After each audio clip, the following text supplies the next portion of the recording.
Imagine it's 3 a.m.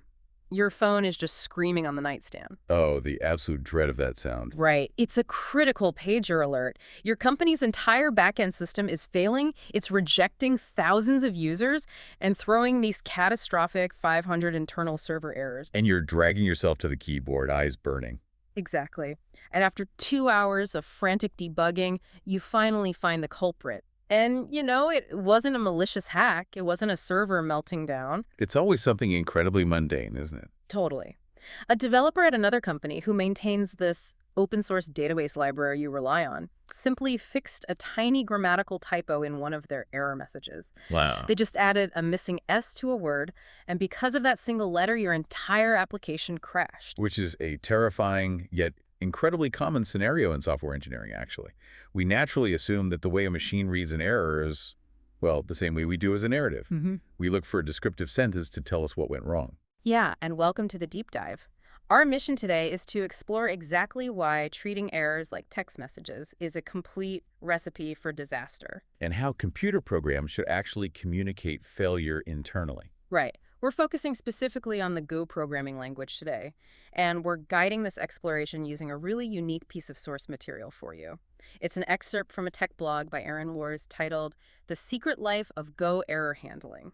Yeah, and what makes this source stand out is that it's written like a screenplay. I loved that. It's so different. The author chose a highly creative approach to break down what could be a really dense technical subject. I mean, instead of dry documentation, we get this narrative. We're dropped into this grand, hushed Beaux-Arts library in Lower Manhattan, like high ceilings, dust motes, dancing in the light. Very atmospheric. Yeah.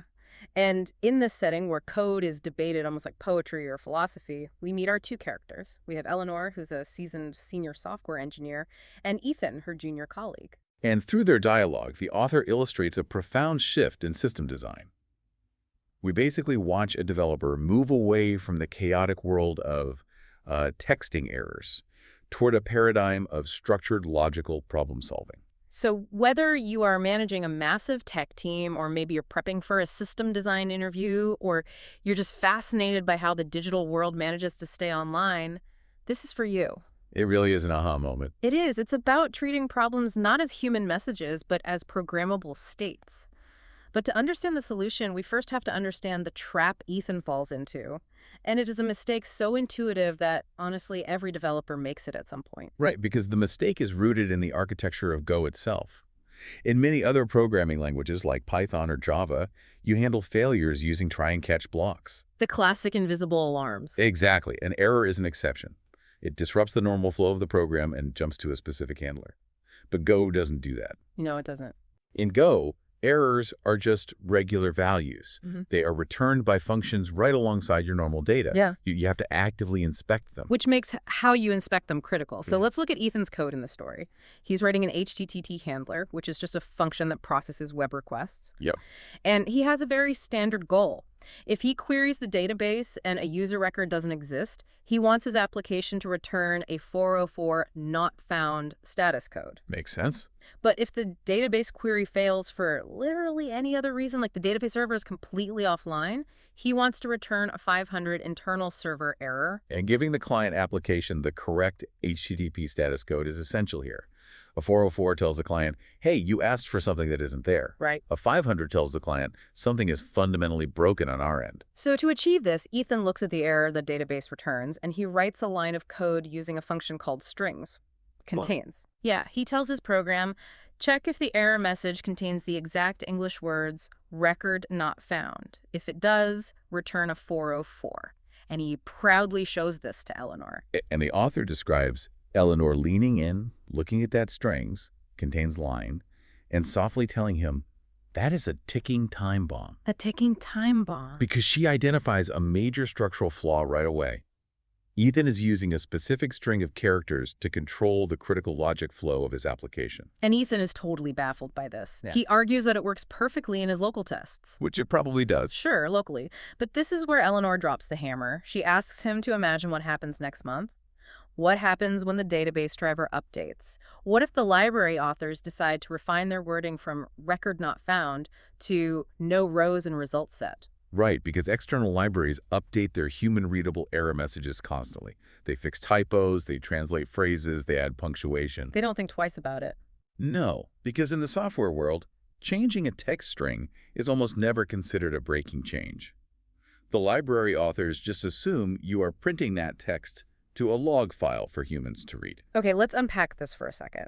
Because relying on error strings to control your application is, it's like trying to guess if your partner is mad at you by listening only for the exact phrase, I am angry. Oh, that's a great way to put it. Right. You hardwire your brain so that if they say, I am angry, you will apologize. But human language is messy. What if they sigh and say, I'm just really disappointed? Yeah, that's worse. It is worse, but your brain is only scanning for the literal word angry. Since you don't hear it, you bypass the apology logic. You fail silently, and your relationship crashes. Exactly. What's fascinating here is that the fallout from that in Ethan's codebase is immediate. If the database authors change their wording to no rows in results set, his strings contains check simply returns false. It just completely misses it. Yep. His application bypasses the 404 logic entirely. Suddenly, it starts throwing 500 internal server errors for perfectly normal user not found scenarios. And that is exactly what triggers the 3 a.m. pager alert we talked about at the beginning. The system assumes a catastrophic failure just because it couldn't find a specific English phrase. It's the ultimate trap. We humans rely on language, so we force the computer to rely on language. But if checking text strings is a ticking time bomb, what's the alternative? Like, how do we give the program something permanent and stable to check against? So this is where Eleanor introduces the concept of the sentinel error. This is the first major step in robust Go error handling. The sentinel. All right. She explains that a package shouldn't just generate dynamic text strings and throw them out into the void. Instead, it should declare its specific known failure states right at the top of the file as exported variables. And just for anyone not writing Go every day, an exported variable just means the variable name starts with a capital letter. That is Go's built-in way of making that specific variable visible and usable to other packages in the entire system. Exactly. And the author uses the term sentinel because these variables stand guard. They represent a specific expected failure state. The package author defines the variable exactly once. In the code, it looks something like var or not found errors.new. Okay, so because it is an exported variable, Ethan's web handler can actually see it and reference it directly. Yes. Eleanor shows him a new built-in function called errors.ease. You hand this function the error you just received from the database, and you hand it the sentinel variable, error not found. And Ethan has this huge realization here. He realizes he's no longer checking the text inside the error. He is checking the memory address of the variable itself. What's fascinating here is understanding why this is so powerful. We have to look at how a computer processes data. To a CPU, an English string like record not found, it isn't a single concept. It is an array of individual bytes. Just a long list of numbers, basically. Right. When you ask a computer to compare two strings, it has to calculate and compare them letter by letter, index by index. It's computationally heavy and, as we saw, prone to formatting errors. A memory address, however, is a fixed physical location in the computer's RAM. It's the difference between asking, is your name John Smith, versus asking, are you the physical entity standing at exact GPS coordinates 45 degrees north, 73 degrees west? Exactly. One requires parsing a complex string of characters. The other is an absolute verification of physical identity. So when you use errors, Go checks if the error you received points to the exact same memory coordinate as the sentinel error. It is an identity check. Yes, and this means if the library authors decide to change the human-readable text inside are not found 6 months from now, like translating it to French or making it more descriptive, Ethan's code still works flawlessly. Because the text changed, but the physical memory address, the sentinel, remained exactly the same. The machine is communicating with the machine using verifiable facts. Wait, okay, I'm completely confused here, though. Oh. Yeah, so if we replace the dynamic string with this one static sentinel variable or not found, how on earth do we know it wasn't found? Doesn't the error become totally generic? Like if the database just returns that exact same memory address every single time, Ethan won't know if the system failed on user 42 or user 99. It seems like we just traded fragility for complete loss of debugging information. This raises an important question, and you've hit on the exact dilemma that plagues almost every Go developer when they first learn this pattern. Right, because we need that info. We desperately need context. If you just log a generic record not found error to your monitoring dashboard, your debugging process will be a total nightmare. You won't know what the system was actually trying to do when it failed. You need the user ID. You need the transaction number. You need the specific file path. Exactly. And the author has Eleanor jump in right at this moment because Ethan tries to fix this missing context and he almost introduces a brand new catastrophic bug. Because developers traditionally add context to errors by formatting a new string. Which completely undermines the Sentinel error they just implemented. Yes. Okay, so Ethan tops out a quick solution using a function called fmt.arif.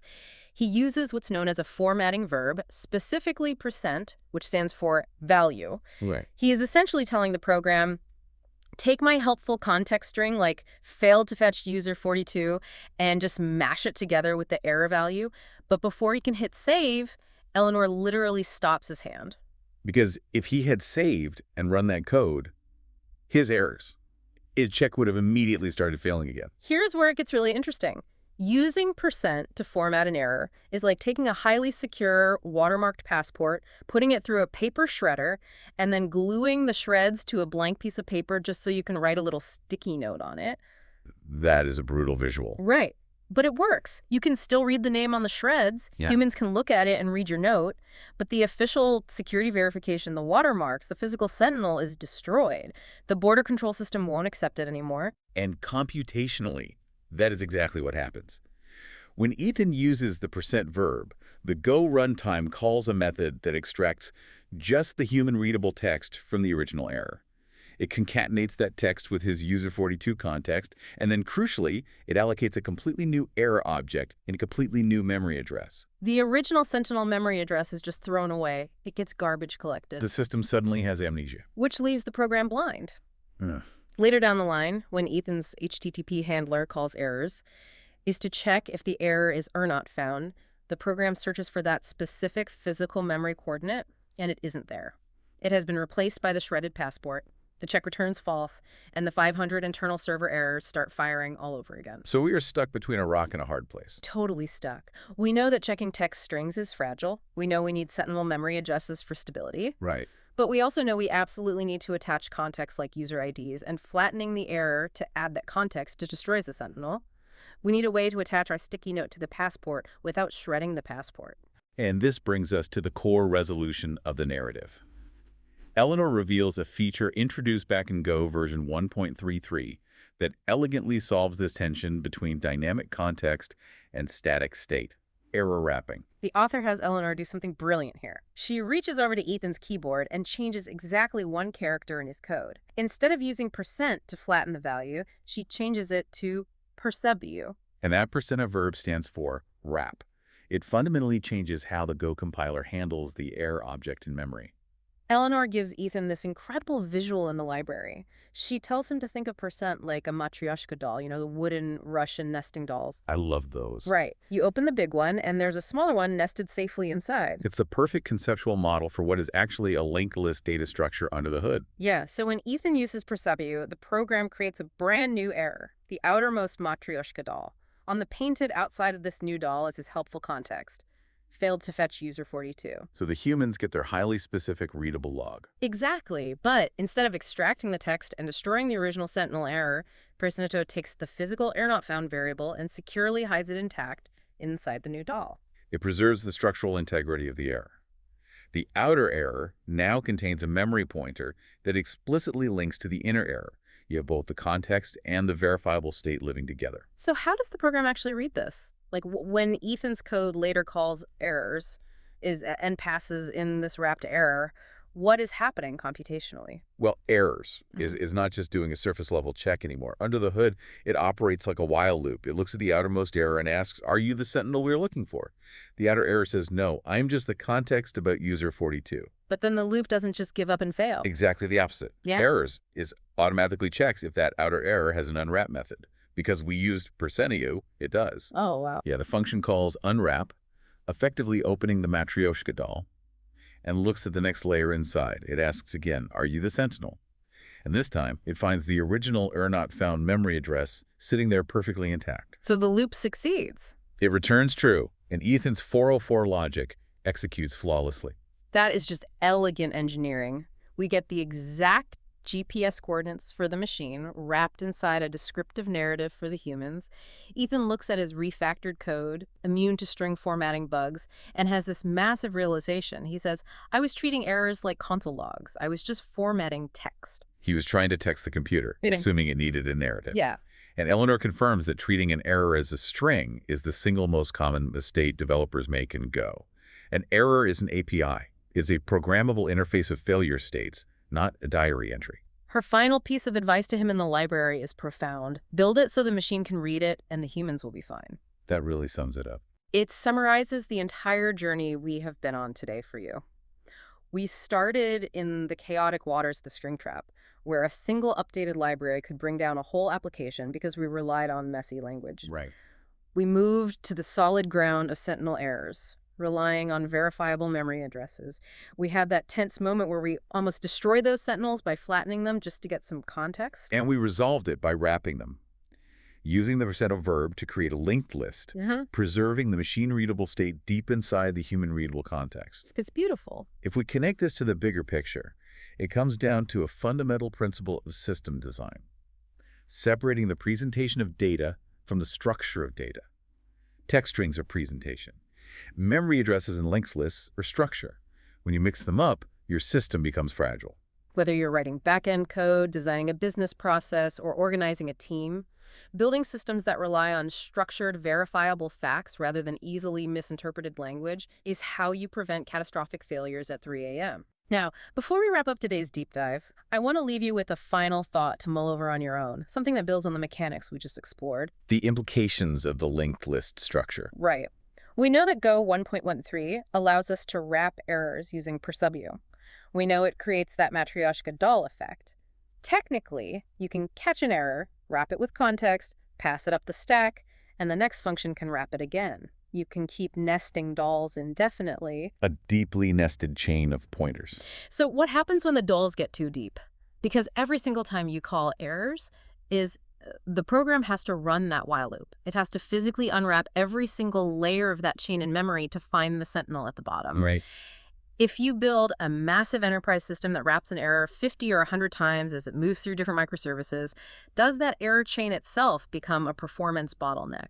Is there a hidden memory cost to how much context we should provide? It forces us to consider the physical limits of our software abstractions, doesn't it? Exactly. Where is the balance between having the absolute perfect, infinitely detailed context for the developers reading the logs and maintaining lightweight system efficiency for the machine processing the failure? Something for you to ponder the next time you are trying to figure out why something broke, because as we learned today, the worst thing you can do when a system fails is try to figure it out by reading it like a text message.